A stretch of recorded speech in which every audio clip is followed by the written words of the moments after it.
Wellman TV. Bobby Aguilar. Like ka naman dyan, idol.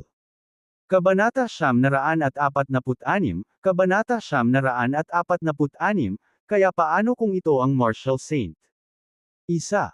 Ang kanyang bilis ay umabot sa tuktok nito sa isang iglap, ngunit sa bawat pagkakataon, si Bobby Aguilar ay umiwas sa tamang sandali. Paulit-ulit na na-miss si Christopher Morales, na lalong naiinis. Mas lalong umitim ang mukha ni Mark Fraley. Kung ang isang martial saint ay hindi mabilis na matalo ang isang military marquis, kung gayon sila ay maituturing na isang talunan. Nagsimulang magbulungan ang mga tao sa paligid. Maaari ba talagang hawakan ni Bobby Aguilar ang kanyang sarili laban sa isang martial saint?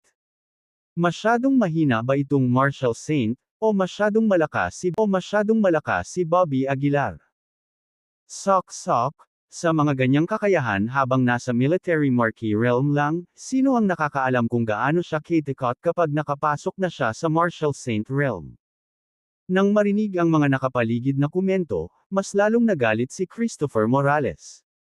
Malamig niyang tiningnan si Bobby Aguilar at sinabing, ang magagawa mo lang ay umiwas. Ano ba, hindi ako makaiwas. Sinong nagsabi sa'yo na napakabagal mo? Natawa si Bobby Aguilar. Isang martial saint na may mahinang kakayahan, nagsasalita ka pa rin ng walang kaparirikan. Pilit na pinipigilan ni Christopher Morales ang kanyang galit at sinabing, hanggang kailan ka makakaiwas? Kahit na ang bilis mo, may mga paraan pa rin akong haharapin ka. Saglit na nag-isip si Bobby Aguilar at tumango, sige, hindi na ako umiiwas. Kung magpapatuloy siya sa pag-iwas, ang kanyang espiritual na kapangyarihan ay walang alinlangan na mauna muna. Higit pa rito, kung isa sa alang-alang ang mga kakayahan ng martial saints, maaari nilang paliitin muli ang espasyo, na iniwan si Bobby Aguilar na walang makaiwas. Naningkit ang mga mata ni Christopher Morales, at nagsimulang hamampas ang isang bagyo sa kanyang mga kamao. Tila determinado siyang ibalik ang nawawalang mukha ng sabay-sabay. Bilang resulta, ang kapangyarihan sa kanyang mga kamao ay naging napakalakas. Hindi naglakas loob si Bobby Aguilar na pabayaan sila. Tinitigan niya ang mga kamao ni Christopher Morales at malamig na sinabi, halika. Nang matapos siyang magsalita, biglang sinugod ni Christopher Morales si Bobby Aguilar. Mabilis na umungal si Bobby Aguilar, at ang absolute beginning sacred fist ay pinakawalan sa buong potensyal nito sa isang iglap. Boom! Sa sandaling nangyari ang banggaan, ang selyadong espasyo ay tila hindi matatag, na nagpapakita ng mga layer ng mga bitik. Kung hindi dahil sa kalawakan na natatatakan, ang unos ng banggaan lamang ay dumurog na sa lahat. Habang unti-unting nawawala ang liwanag, natapon ang katawan ni Bobby Aguilar. May mga bitik ang kanyang kamao, nahati ang likod ng kanyang kamay, at malayang damaloy ang dugo. Hindi lang iyon, ngunit ang lakas ng pagbuhos ay yumanig din sa 5 laman loob at 6 na bituka ni Bobby Aguilar. Karapat-dapat na maging isang martial saint, mahinang ungol ni Bobby Aguilar. Pinunasan niya ang dugo sa gilid ng bibig niya at tumayo ng may suporta. Tumawa ng malakas si Christopher Morales, hindi ka ba masyadong mayabang ngayon? Ano, ito na lang ba ang kakayahan mo? Nanatiling tahimik si Bobby Aguilar. Ang lakas ng martial saint ay mas malakas pa sa inaakala niya. Mamatay. Si Christopher Morales ay umungal sa galit, biglang nagsagawa ng isang lihim na pamamaraan. Dalawang napakalaking kamay mula sa void ang direktang humawak kay Bobby Aguilar. 5 thunderous palm print. Marahas na sigaw ni Christopher Morales, at ang mahinang asul na kidlat ay bumungad sa kanyang mga kamao, na walang awang tumama sa katawan ni Bobby Aguilar. Napahawak sa ere ang katawan ni Bobby Aguilar, hindi makagalaw. Kinuha niya ang buong lakas ng suntok na ito. Paft! Marahas na niluwa ni Bobby Aguilar ang isang subo ng dugo, at nabasag ang gintong liwanag sa kanyang katawan. How about it, iyon lang ba ang mayroon ka? Ngumisi si Christopher Morales. Sinubukan ni Bobby Aguilar na kumawala ngunit nakitang imposible ito. Damn it! Hindi napigilan ni Bobby Aguilar ang magmura sa loob-loob. Kung magpapatuloy ito, mabubugbog talaga ako hanggang mamatay. Mukhang kailangan kong gamitin ang character fighting formula. Naisip ni Bobby Aguilar sa kanyang sarili. Sa sandaling naisip niya iyon, bahagyang nanliit ang kanyang mga mata, at ang character fighting formula ay agad na na-deploy. Bago ang katawan ni Bobby Aguilar, isang malaking character fighting ang lumutang. Ang lakas ni Bobby Aguilar ay tumaas ng 10 ulit sa isang iglap. Sa unang tingin, makikita pa nga ang mga alon ng puwersang bagyo na pumapalibot sa katawan ni Bobby Aguilar. Boom! Sa panginginig ng katawan ni Bobby Aguilar, nabasag ang dalawang dambuhalang kamay. Fighting formula ng 9 Secrets. Bahagyang kumunat ang noo ni Mark Fraley. Mukhang ipinasa ni Jackson Harris ang 9 Secrets sa brat na ito. Mahinang bulong ni Star. Gayunpaman, walang pakialam si Christopher Morales. Ngumisi siya, sa harap ng ganap na lakas, lahat ng mga diskarte ay crap. Pagkasabi noon ay humakbang siya patungo kay Bobby Aguilar, ang kanyang mga kamay na bakal ay direktang nakatutok sa mukha ni Bobby Aguilar. Sa pagkakataong ito, hindi umiwas o nagtago si Bobby Aguilar, umaasa sa formula ng pakikipaglaban ng character, at nakipagkamay sa pakikipaglaban kay Christopher Morales. For a time, ang tuloy-tuloy na booms ay umalangaw na parang kulog. Sa isang kisap mata, ang magkabilang panig ay nagpalitan ng 12 ng suntok, ngunit hindi nagawang mapabagsak ni Christopher Morales si Bobby Aguilar.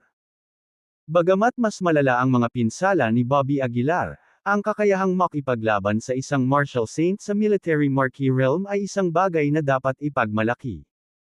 Tulad ng inaasahan sa isang martial saint, umatras ng ilang hakbang si Bobby Aguilar habang may salpukan at hindi napigil ang bamulong. Hindi napigilan ni Christopher Morales ang pagmura, "Anak, nasa half-step martial saint realm ka ba talaga?" Ngumisi si Bobby Aguilar, "Ano? Nasasaktan ka? Bastos ka?" Nagmura si Christopher Morales. Sa gilid, sumigaw pa si Mark Fraley, "Christopher Morales, ano ang pinagtatawanan mo? Mabilis na tapusin ito." Sinulyapan ni Christopher Morales si Mark Fraley at tumango, "Nakuha ko." Habang nagsasalita siya, tahimik na nag-iba ang kanyang aura. Para bang ang lahat ng kanyang lakas ay nag-iipon sa isang tiyak na punto, halatang naghahanda na gumamit ng ilang nakatagong trump card technique. Hahaha. Nang makita ito, hindi napigilan ni Bobby Aguilar ang tawa.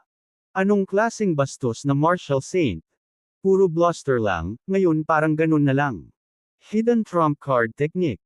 Para harapin ang isang half-step martial saint, pinilit ka ba nito sa ganitong sitwasyon? Napuno ng mga ligaw na salita ang langit at lupa.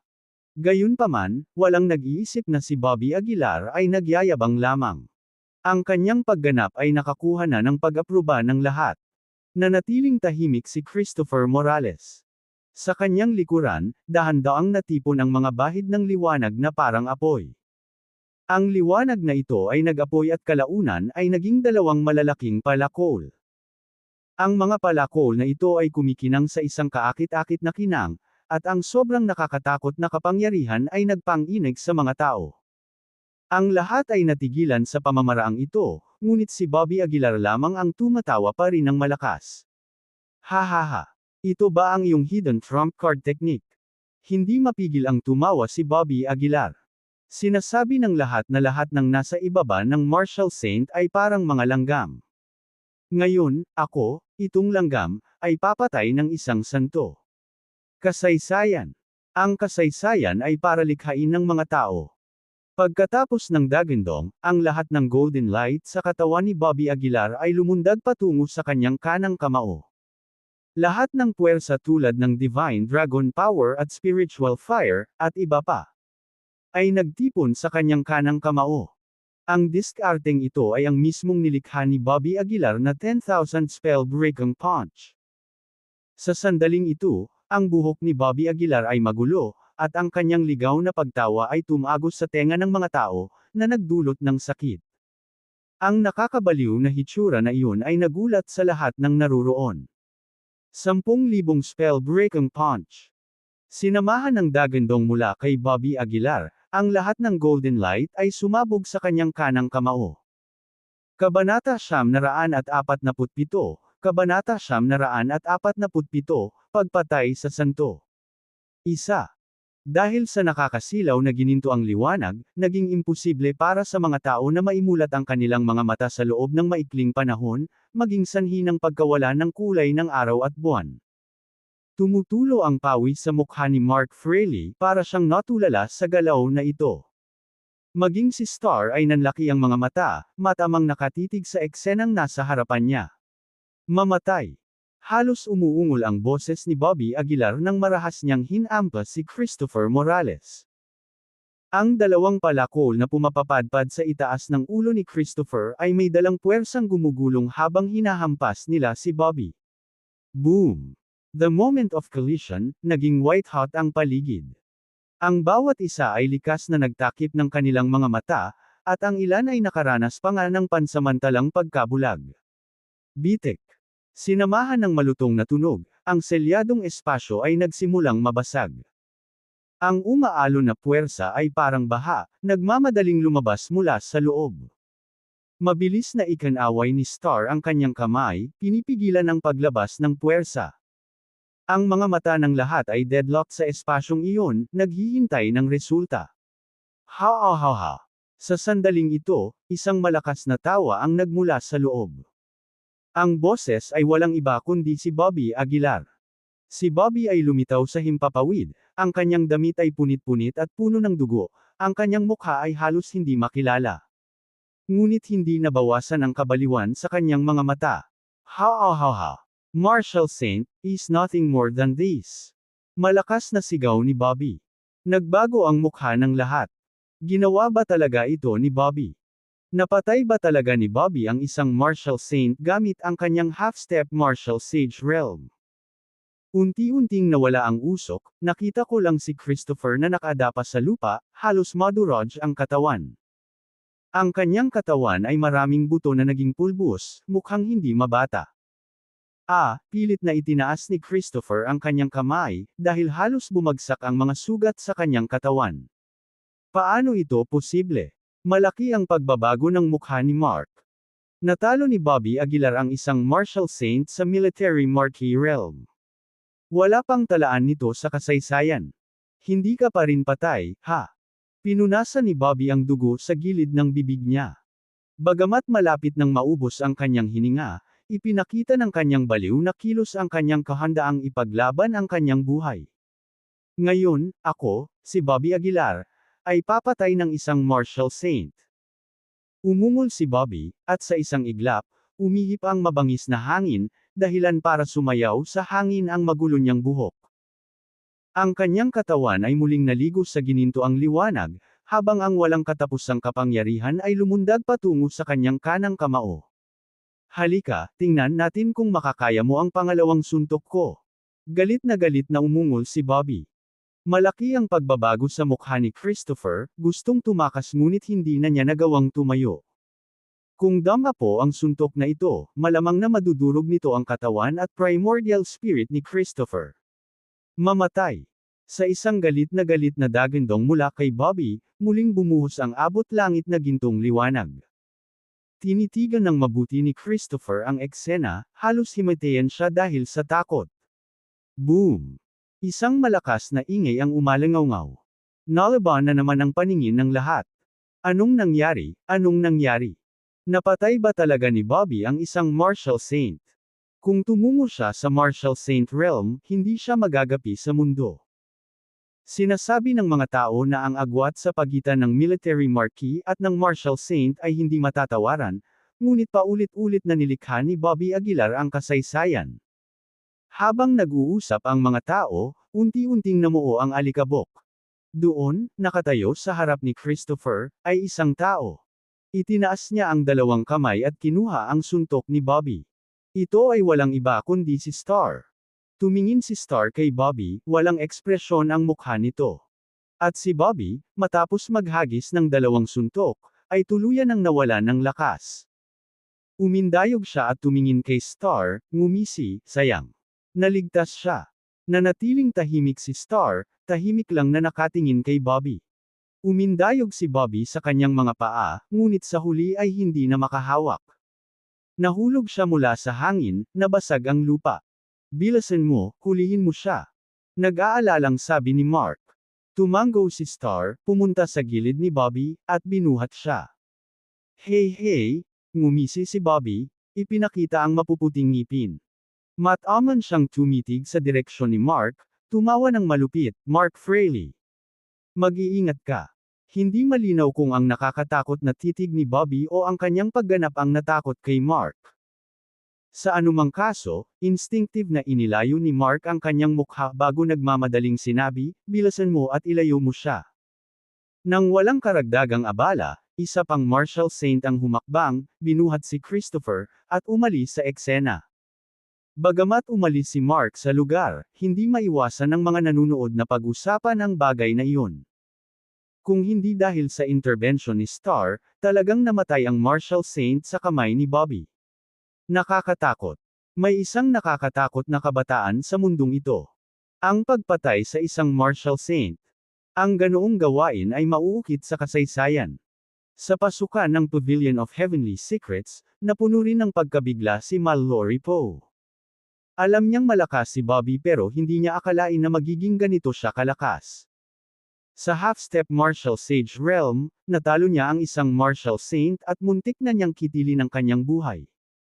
Mabuti, nahuli siya sa wakas, nakahinga ng maluwag si Hanley Poe. Tumingin si Mallory kay Hanley at malamig na sinabi, so ikaw ang nagpaalam kay Mark. Oo. Nakangusong sabi ni Hanley. Ibinuka ni Mallory ang kanyang bibig, ngunit sa huli ay napabuntong hininga na lamang siya. Kung hindi mamatay si Bobby, haharap tayo sa kapahamakan. Tahimik na ungol ni Mallory. Napangisi si Hanley, tatay, ano ang iniisip mo? Paano siya makakaligtas? Hinding-hindi siya pababayaan ng Capital City Martial Arts Association. Ikinaway ni Mallory ang kanyang kamay, hindi na nagsalita pa. Mabilis na kumalat ang balita sa buong martial arts world. Halos lahat ay nakarinig ng balita. Ano? Tinalo nga ni Bobby Aguilar ang isang martial saint. Talagang pinaganda niya tayo. Hinampas ni Ricardo Bowman ang mesa, excited na sinabi. Yung lalaking nakasuot ng sombrero, siya si Bobby Aguilar, sabi ni Blaze Rhodes na nakakunot ang noo. Bagamat ayaw aminin ni Blaze na mas mababa siya kay Bobby, ang mga kilos ni Bobby ngayon ay lubos na nanalo sa kanya. No wonder. Biglang tumayo si Frederick Cohen.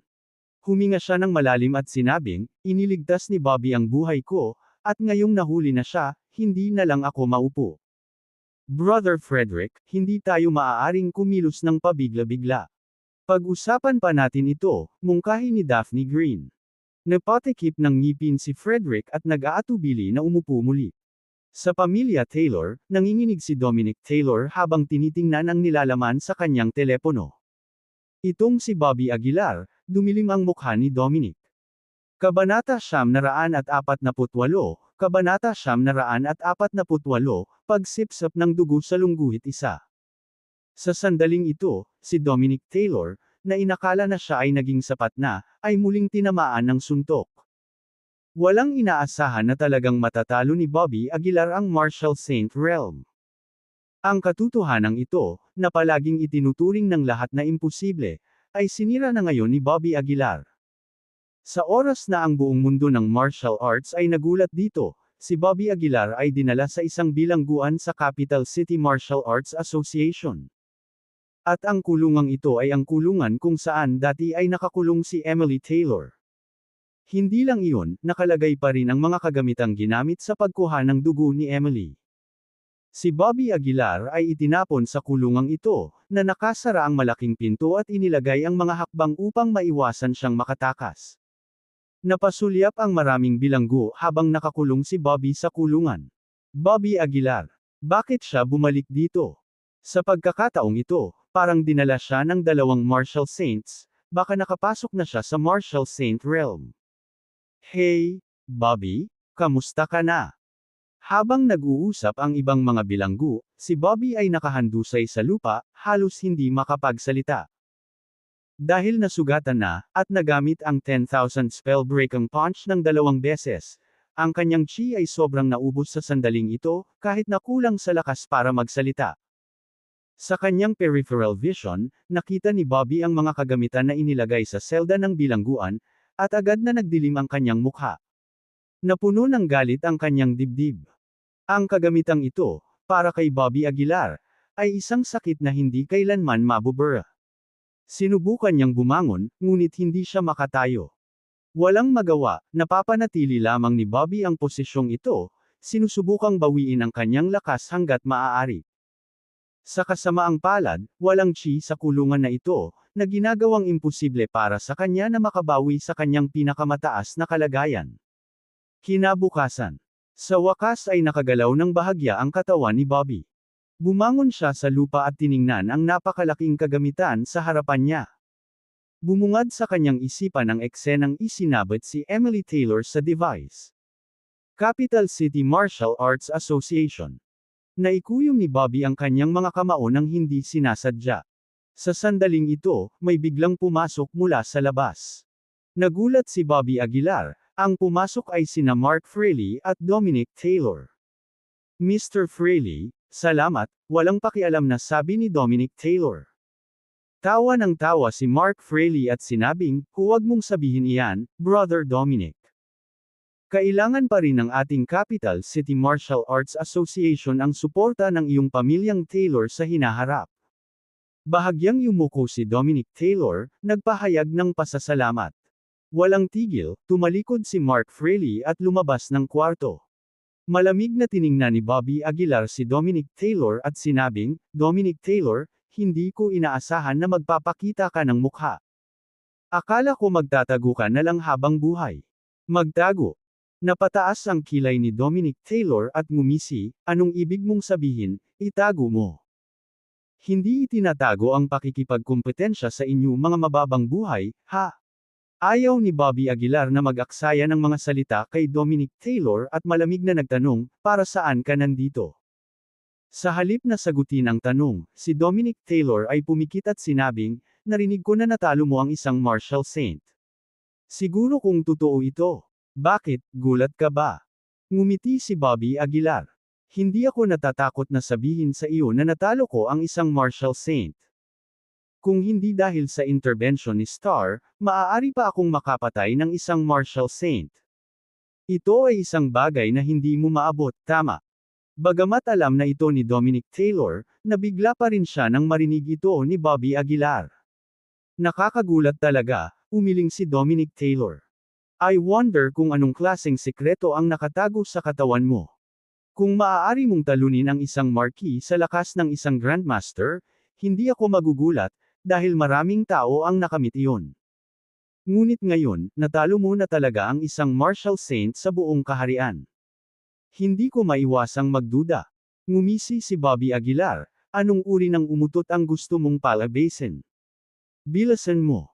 Hindi pa rin direktang sumagot si Dominic Taylor, sa halip ay tinitigan niya ang kagamitan sa likod ni Bobby Aguilar, at sinabing, ang aparatong ito ay minsang ginamit para kunin ang dugo ng babaeng mahal mo. Hindi raw maisip ang sakit. Bobby Aguilar, gusto mo bang subukan kung anong klaseng sakit ang dinanas ng pinakamamahal mong babae? Nanlamig ang mukha ni Bobby Aguilar nang magtanong, ano ba talaga ang gusto mong sabihin? Bahagyang tumawa si Dominic Taylor, wala lang, gusto ko lang malaman kung ang katawan mo, gaya ng kay Emily Taylor, ay mayroon ding hindi maisip na bloodline. You motherfo****. Sigaw ni Bobby. Hindi naman nagalit si Dominic Taylor. Ngumiti lang siya, whether or not, I will know after giving it a try. Kung maisasama ko ang iyong bloodline sa Emily Taylor's, iniisip ko kung anong uri ng kapangyarihan ang ilalabas nito. Sumigaw si Bobby Aguilar, go to hell. Dominic Taylor. Isa ka bang parasito? Kailangan mo ba ang bloodline ng iba para linangin? Ngumisi si Dominic Taylor, para magkaroon ng kapangyarihan, lahat ng pagsisikap na ito ay walang halaga. Bobby Aguilar, dapat kong aminin na hindi mo ako kalaban ngayon, pero ano? 80% ng bloodline sa katawan ko ay nagising na. Kung makukuha ko ang bloodline mo, by then, wala nang makakapantay sa akin sa ilalim ng langit. Bumilis ang tibok ng puso ni Bobby Aguilar. Naalala niya ang sinabi ng matandang Mr. Taylor noon. Sinabi niya na minsan nang sinabi ng ama ni Bobby sa matandang Mr. Taylor na sina Bobby Aguilar at Emily Taylor ay mag-asawang ginawa sa langit. Kung sila ay magkasama, sila ay magpapakawalan ng mas malaking kapangyarihan. Ang pahayag ba na iyon ay tumutukoy sa pagsasanib ng kanilang dugo? Bobby Aguilar, hintayin na lang natin. Ipinakita ni Dominic Taylor ang kanyang mga ngipin, pagkatapos ay tumalikod at naglakad palabas. Malaki ang posibilidad ng haka-haka ni Dominic Taylor. Ang dahilan kung bakit nakuha ng Capital City Martial Arts Association si Emily Taylor sa unang lugar ay hindi dahil sa kanyang bloodline. Ito ay upang pigilan si Bobby Aguilar na makasama si Emily Taylor, o mas tiyak, mula sa dual cultivating. Kung gagawin nila, ito ay magbibigay kay Bobby Aguilar ng napakalaking pagpapalakas ng kapangyarihan. Pero hindi nila inaasahan na mas makapangyarihan pa pala ang bloodline sa katawan ni Emily. Ito ang humantong sa Capital City Martial Arts Association upang ilipat ang kanilang target. Gayunpaman, hindi kailanman naisip ng Capital City Martial Arts Association na ang dalawang bloodline na ito ay maaaring pagsamahin at iturok sa katawan ng ibang tao. Sa opisina ni Mark Fraley, ipinahayag ni Dominic Taylor ang kanyang mga intensyon. Ibig mong sabihin, para kunin ang bloodline ni Bobby Aguilar. Bahagyang kumunat ang noo ni Mark Fraley. Mahinang sinabi ni Dominic Taylor, nagising ng aking katawan ang 80% ng bloodline nito. Handa akong maging paksa ng eksperimentong ito. Natahimik sandali si Mark Fraley, pagkatapos ay tumango, sige, sumasang-ayon ako. Salamat, Mr. Fraley, bahagyang yumuko si Dominic Taylor. Kabanata 949, Kabanata 949, nakaranas ng parehong sakit. Di nagtagal, sinimulan na ni Mark Fraley ang paghahanda. Siya, kasama ang iba pang mga tauhan ng Capital City Martial Arts Association, ay dumating sa bilangguan kung saan nakakulong si Bobby Aguilar. Nang makita ang mga taong ito, biglang nagkaroon ng masamang pakiramdam si Bobby Aguilar sa kanyang puso. Ano ang sinusubukan mong gawin? Malamig na sabi ni Bobby Aguilar. Itinuro ni Mark Fraley ang kanyang baba sa device at munition, plano kong gamitin ka para sa isang eksperimento. Ito lang ang mungkahi ni Dominic Taylor, tama ba? Hindi napigilan ni Bobby Aguilar ang pagngangalit ng kanyang mga ngipin. Walang pakialam na sinabi ni Mark Fraley, sa totoo lang, pero dapat mong pasalamatan si Dominic Taylor. Sa ganitong paraan, mapapanatili mo ang iyong buhay. Pagkasabi noon ay dahan daw ang bumukas ang malaking pinto. Dumagsa ang ilang tao at dinala si Bobby sa device. Pagkatapos, hinawakan nila ang mga tubo at tinakpan ang katawan ni Bobby. Sinubukan ni Bobby na magpumiglas, ngunit ang kanyang katawan ay napakahina, at hindi siya makalaya. Nanlalaki ang mga mata niyang pinagmamasdan ang mga tubo na ipinapasok sa kanyang katawan. 1, 2, 3. Sa isang kisap mata, kabuuang 18 tubo ang naipasok sa katawan ni Bobby. Hindi masama, mukhang tama. Tumayo si Mark Fraley sa labas ng kulungan at bahagyang tumawa. Galit na tinitigan ni Bobby Aguilar si Mark Fraley, buong lakas na nagpupumiglas. Ngunit sa sandaling ito, napagtanto ni Bobby na ang mga tubo ay tila may ilang pamamaraan na nakaset up na maaaring makapagpigil sa espiritual na kapangyarihan sa loob ng kanyang katawan. Nang hihina na sa pisikal, si Bobby ay lalong walang lakas na lumaban. 2 tao lang ang gumamit ng set ng kagamitan na ito, ikaw at si Emily Taylor, sabi ni Mark Fraley na may mahinang ngiti. Huminga ng malalim si Bobby at nanatiling tahimik. Hindi niya alam kung anong klaseng sakit ang kakaharapin niya, o kung anong klaseng pagdurusa ang dinanas ni Emily. Sa sandaling iyon, ikinaway ni Dominic Taylor ang kanyang kamay, senyales na simulan ang kagamitan. Nang magsimula na ang kagamitan, biglang lumiwanag ang 18 tubo na ipinasok sa katawan ni Bobby. Sa isang iglap, namula ang mukha ni Bobby sa sakit. Dahil sa pananakit ng iba't ibang bahagi ng kanyang katawan, napapikit si Bobby, pakiramdam niya ay mas mabuting opsyon ang kamatayan. Maging si Bobby, na nakaranas ng hindi mabilang na mga paakit, ay hindi napigil ang mapasigaw sa matinding paghihirap. Ang sakit na ito ay hindi maipaliwanag at nalampasan pa ang lahat ng sakit na naranasan ni Bobby noon. Dahil sa sakit, nanginginig ang buong katawan ni Bobby. Kaya, tiniis ni Emily ang gayong paghihirap. Mahinang bulong ni Bobby, nakaramdam ng higit na galit sa kanyang puso. Halos hindi na siya makatiis sa pagsisimula pa lang, ngunit isang taon na si Emily sa makinang ito. Capital City Martial Arts Association. Papatayin ko kayong lahat. Namilog ang mga mata ni Bobby habang may mga ugat sa noo. Hindi niya alam kung sa sakit ba iyon o sa galit. Hindi nagtagal, diretsyong hinimite si Bobby dahil sa sakit. Sa labas ng pinto, hindi napigilan ni Mark Fraley na pumalakpak, na nagsasabing, mukhang totoo ang mga tsismis. Ang bagay na ito ay talagang masakit. Pagkatapos, tumingin siya sa dalawang tao sa tabi niya at sinabing, dito kayong dalawa at bantayan siya. Kapag may sapat na dugo, ipadala agad sa akin. Oo, young Master Fraley. Hindi na nagtagal si Mark Fraley at tumalikod na para umalis sa lugar. Sa loob ng kulungan, lahat ng mga preso ay hindi napigil ang mapabuntong hininga. Minsan ding tiniis ni Emily Taylor ang ganitong uri ng sakit. Hindi ko inaasahan na si Bobby pala ngayon, mahinang bulong ng isang tao. Sabi nila kami ang pinakamasamang tao, ngunit sa huli, ang Capital City Martial Arts Association ay mas kasuklam-suklam.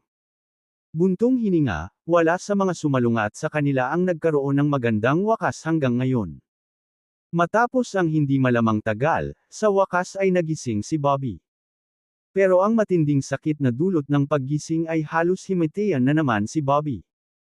Ang sakit na ito ay talagang lampas sa mga limitasyon ng pagtitiis ng tao. Gayunpaman, para kay Bobby, ang sakit sa kanyang katawan ay namutla kumpara sa sakit sa kanyang puso. Hindi niya maisip kung paano nakalusot si Emily. Isang batang babae na ipinanganak sa isang mayamang pamilya, ngunit nagtiis siya ng gayong sakit sa loob ng isang buong taon. Sa pag-iisip nito, bahagyang nanginig ang katawan ni Bobby. Emily. Mahinang bulong ni Bobby. Ang sakit sa kanyang puso ay pansamantalang nakalimutan niya ang pisikal na sakit na kanyang nararanasan. Patuloy ang pag-agos ng dugo mula sa kanyang katawan, ngunit hindi niya alam kung saan ito patungo. Alam ni Bobby na lalong nanghihina ang kanyang katawan. Sa isang desyerto na lugar sa hilagang kanluran. Sa una, ang lugar na ito ay patag, ngunit ngayon ay isang sekta ang naitatag dito. Sa pasukan ng sekta, nakatayo hindi mga tao, ngunit dalawang puting buto. Hindi sapat, malayo sa sapat. Sa loob ng sekta, biglang nagmulat ng mata si Obadiah Heptonstall. Dahan-dahan siyang tumayo at malamig na sinabi, sa bilis na ito, magtatagal ako para makabawi sa aking pinakamataas na estado. Lubhang madilim ang mukha ni Obadiah Heptonstall, ngunit may bakas ng kasamaan na naghalo sa dilim. Gumagawa siya ng plano. Isang planong lumunin ang lahat ng martial artist. Gagawin ko ang mundo ng mga tao sa isang eksena ng madugong pagpatay. Sabi ni Obadiah Heptonstall, nanlilisik ang mga mata. Kapag kumpleto na ang aking porma sayon, lahat ng martial artist ay magiging aking pagkain. Ngunit bago iyon, may isa pang dapat gawin si Obadiah Heptonstall. Sa kanyang kasalukuyang estado, natural na magiging napakahirap na mag-set up ng gayong porma sayon. Sa makatuwid, kailangan niyang umasa sa Capital City Martial Arts Association upang madagdagan ang kanyang sariling lakas. Sa loob ng Capital City Martial Arts Association, umupo sa tapat sina Obadiah Heptonstall at Mark Fraley. Anong problema? Tanong ni Mark Fraley. Tinapik ni Obadiah Heptonstall ang tabletop at sinabing, mayroon akong maliit na pabor na itatanong. Ano ito? Mukhang inis si Mark Fraley. Mula nang ang malaking minahanang espiritual na bato ay kinuha ni Obadiah Heptonstall, si Mark Fraley ay lalong hindi nasisiyahan sa kanya. Bahagyang ngumiti si Obadiah Heptonstall, nabalitaan ko na ang Capital City Martial Arts Association ay may hawak na maraming bilanggo, tama ba? Nagsalubong ang mga kilay ni Mark Fraley, at sinabi niya ng may malalim na boses, anong ibig mong sabihin? Walang pakialam na sinabi ni Obadiah Heptonstall, dahil ang pag-iingat sa kanila ay isang pag-aaksaya, bakit hindi ibigay ang mga ito sa akin? Kapaki-pakinabang sila sa akin. Nanaginip ka. Agad na nagalit si Mark Fraley. Ibigay sa kanya ang mga bilanggo. Ano kaya ang mangyayari sa reputasyon ng Capital City Martial Arts Association noon? Hindi nag-alala si Obadiah Heptonstall. He chuckled, "Young Master Fraley, pag-isipan mo. Kausap kita ngayon, pero sa loob ng ilang araw, hindi na ito magiging talakayan. Tinatakot mo ba ako?" Nagdilim ang mukha ni Mark Fraley. Bumantong hininga si Obadiah Heptonstall, "Maiintindihan mo ito sa ganoong paraan. Sa tingin mo ba madali akong i-bully? Minamaliit mo ba ako?" Galit na sigaw ni Mark Fraley. Malamig na tumawa si Obadiah Heptonstall, "Tatlo lang ang martial saints sa tabi mo, at bukod kay Star, hindi na dapat banggitin ang dalawa pa. Mayroon akong 12-dosenang mga tao sa aking skeleton army. Binigyan kita ng mukha sa pamamagitan ng pagpunta para kausapin ka. Kung hindi ako mabait, madali kong mabubunot ang Capital City Martial Arts Association ng walang issue." Kabanata 950, Kabanata 950, ang kapangyarihan ng pagsasama-sama ng dugo. Sa pagharap sa mayabang na si Obadiah Heptonstall, napuno rin ng galit si Mark Fraley. Pinaikit niya ang kanyang mga mata at sinabing, "Heptonstall, minamaliit mo ang Capital City Martial Arts Association. Talagang iniisip mo na sa iyong White Bone Army, maaari kang magdulot ng banta sa association." Tumawa si Obadiah Heptonstall, "Ang tinutukoy mo ba ay ang 8 matataas na opisyal ng Capital City Martial Arts Association?" Bahagyang napataas ang kilay ni Mark. Natama ni Obadiah ang ulo. Ngumisi si Obadiah, "Huwag mong kalimutan kung ano ang background ko, bata. Mas marami akong alam kaysa sa iyo. Kung maaaring magpakita ang 8 matataas na opisyal na iyon, turn mo na ba na maglakad-lakad?" Bahagyang sumama ang kutis ni Mark at saglit siyang natahimik. Tinapik ni Obadiah ang balikat ni Mark, na nagsasabing, "Walang silbi ang mga bilanggo. Mabuti pa ay ibigay mo sila sa akin. Hindi ka makakasama nito. Bilang gantimpala, mabibigyan kita ng 1,000 espiritual na bato." Saglit na natahimik si Mark, pagkatapos ay tumugon, "Bigyan mo ako ng ilang araw para pag-isipan, kailangan kong pag-usapan ang malaking bagay na ito." Bahagyang tumanggo si Obadiah, "Sige, bibigyan kita ng maximum na 1 linggo." Iniwan ang mga salitang ito, tumalikod si Obadiah at naglakad palayo. Pagkatapos noon ay pumasok si Star. Mataimtim niyang sinabi, "Ang bagay na ito. Talagang hindi kami makakasang-ayon dito." Sumulyap si Mark kay Star pero hindi ito umimik. Sa selda. Nang makitang nasasaktan si Bobby Aguilar, nagsimulang makipag-chat sa kanya ang mga bilanggo. Sinusubukang gambolain siya at tulungang maibsan ang kanyang pagdurusa. Pinag-usapan nila ang kanilang mga nakaraan, bawat isa ay nagsasabi ng kanyang sariling mga biro. Dapat aminin, medyo effective. Pilit na iniangat ni Bobby ang kanyang ulo at nakangiting sinabing, "Salamat, sa lahat. Hindi na kailangang magpasalamat sa amin, nasaksihan namin ito noong nakulong si Miss Taylor," sabi ng isang tao. "Manahimik ka. Bakit ibinalita ang mga kaganapang pinakanakalimutan?" Saway naman ng isa pang tao. Agad na tinakpan ng lalaki ang bibig na parang bata na nagkamali. Tiningnan ni Bobby ang ilang tubo. Sinubukan niyang magpumiglas, ngunit nabigo muli. "Kung makaka-recover ako sa peak state ko, baka makalaya ako ng pilit," naisip ni Bobby sa sarili. Ngunit ang mga kondisyon dito ay masyadong mahirap. Para makabawi, sino ang nakakaalam kung gaano katagal? Kinaumagahan. Pumasok sina Mark Fraley at Dominic Taylor mula sa labas. "Panahon na," sabi ni Mark. Bahagyang tumanggo si Dominic Taylor, "Tama na ang dugong ito." Sa sinabi nito, tumangala siya sa sobrang mahinang si Bobby at tumawa, "Bobby Aguilar, makatitiyak ka, kung talagang kapaki-pakinabang ito, tiyak kong ipapaalam sa iyo." Sa kabila ng kanyang galit, si Bobby ay lubos na walang magawa. Ang iilan sa kanila ay nangolekta ng dugo ni Bobby at pagkatapos ay nakarating sa isang silid sa Capital City Martial Arts Association. Pagkatapos, ibinuhos nila ang dugo sa isang bathtub. Naghubad si Dominic at dahan-daang humiga. Binuksan niya lahat ng pores niya at buong lakas niyang hinigop ang dugo ni Bobby. Hindi alam kung dahil sa bloodline ni Emily ang nasa kanyang katawan, ngunit ang sariwang dugo ni Bobby ay mabilis na sumugod kay Dominic. Hayes!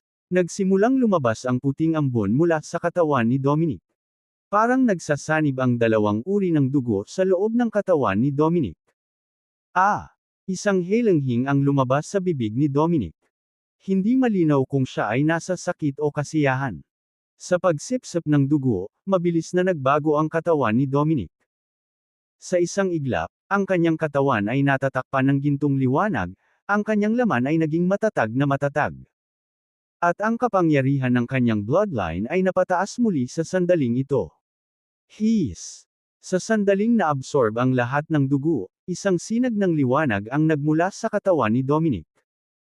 Ang liwanag ay dalisay at banal, katulad ng isang Diyos, nagbibigay inspirasyon sa pagpapatirapa at pagsamba sa unang tingin. Pati si Mark na damay, medyo nanginginig ang katawan. Umungol si Dominic, ang nakakatakot na lakas na lumabas sa kanyang katawan.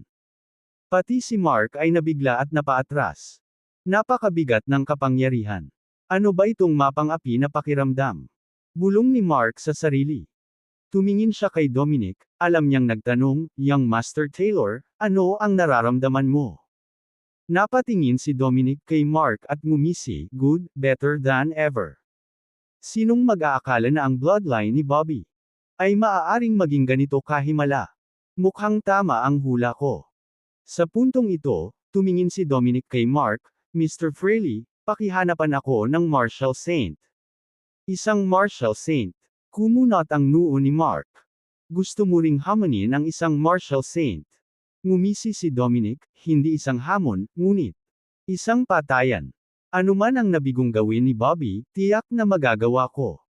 Ang pagsasanib ng dalawang bloodline na ito ay naging dahilan upang hindi makalkala ang lakas ko, hahaha.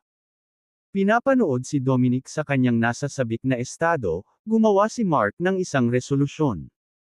Para iturok ang dugo ni Bobby sa sarili niyang katawan. Kung tutuusin, minsang nabusog ang kanyang katawan sa bloodline ni Emily. Pagkalipas ng 2 araw, inipon ni Mark ang dugo ni Bobby. Ginaya niya si Dominic at sinimulang i-absorb ang dugo ni Bobby. Sa kasamaang palad, nang humiga siya sa batya, hindi nag-react ang dugo ni Bobby. Bakit ito nangyayari? Nagsalubong ang kilay ni Mark. Maaaring mali ang pamamaraan. Iminungkahi ng kalapit na tiyanang sa malalim na boses, dahil ba sa bloodline mo? Anong ibig mong sabihin? Tanong ni Mark na nagsalubong ang kilay. Ipinaliwanag ni Tiyanang, kung tutuusin, parehong galing sa pamilya Taylor sina Dominic at Emily, at umabot na sa 80% ang bloodline awakening ni Dominic. Pero yung bloodline mo, parang wala pang 30%. Kaya ba hindi ka ma-fuse sa bloodline ni Bobby? Nang marinig ito, sumabog sa galit si Mark, "So sinasabi mo na naghanda ako ng damit pangkasal para kay Dominic Taylor?" Sa lahat ng tao sa mundo siya lang ang umabot ng 80%. Kahit na sinabi niya iyon, hindi nakipagkasundo si Mark. Nakahiga siya sa bathtub, sinubukan ang hindi mabilang na mga pamamaraan, ngunit hindi pa rin sumanib sa dugo ni Bobby.